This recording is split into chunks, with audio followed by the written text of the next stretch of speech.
like who you are, your parents, your family, just because obviously a lot of who you are today has to do with the backdrop of everything you've had to go through from your parents. And so I really want to know about the family dynamic and everything. To just take this home for us, just take us through the journey through your lens. Okay, that's a tricky question. All right, my childhood. I'll first start by saying I come from a humble background. Yes, I remember my dad back when he was still working with one of his bosses back then, Mr. Sanyaba. My dad was always traveling out all the time to plant Nipa poles. Interestingly, most of the Nipa poles that were planted across northern Cross River State, he actually planted them. And so, why was he always doing all of that? Was because he wanted to give me a life he did not have the opportunity of getting. So, he's one of the child of his parents out of 13. And Wow. of course, life happened and he had to pull out of school to sponsor himself through so many things, which also included him missing his scholarship opportunity that should have widened his horizon in the academic space because the man is very intelligent. And I guess I picked that intelligence from him. So, coming from such a background, I knew that I had to take everything I do very seriously, and I could not afford to be complacent with my life or with anything I do because I mean I'm also the first child, yes, the first child of the family.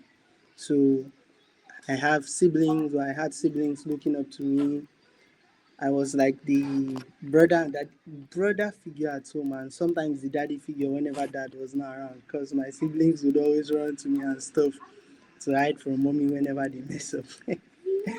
But then all of these things and growing up from the home, my mom was always very present. She was working business and also she was like the most present.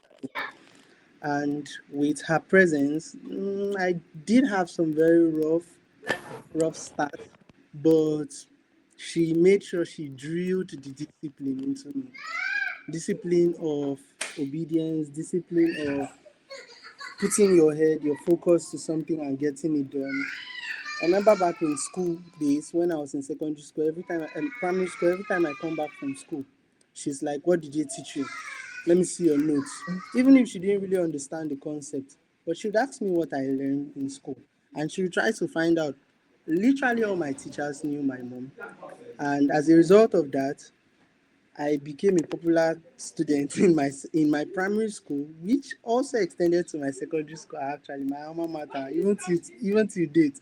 When I go there randomly, I realize that my teachers use me as a case study for the current student. This is after like 6 years, I'll be 5 years or so. Crazy. So, in MSc Charlie, along his journey, learns to become a person of value.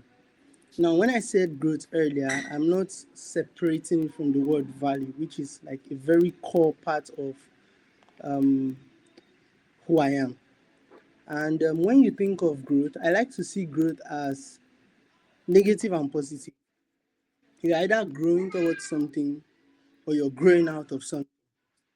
Mm. And growth towards the positive creates value. Growth towards the negative creates devalue.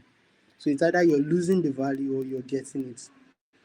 And Yes. Mr. Charlie is someone who tries to make sure that every day he's 1% better than he was yesterday. So as a Mm. creative designer, this helps me extend my knowledge across many fields. My first degree, of course, I majored in control system engineering. That's for my electrical engineering program. I majored in control. But aside being an engineering student, I've also spread my tentacles across many other fields. Yes, I do tech. Also, I'm a Bible person, so yes. And one thing about growth is that it brings you to it's attractive. So there's this thing in physics that says that um, every matter attracts every other matter of the same mass. So I think that is why we have to oh sorry.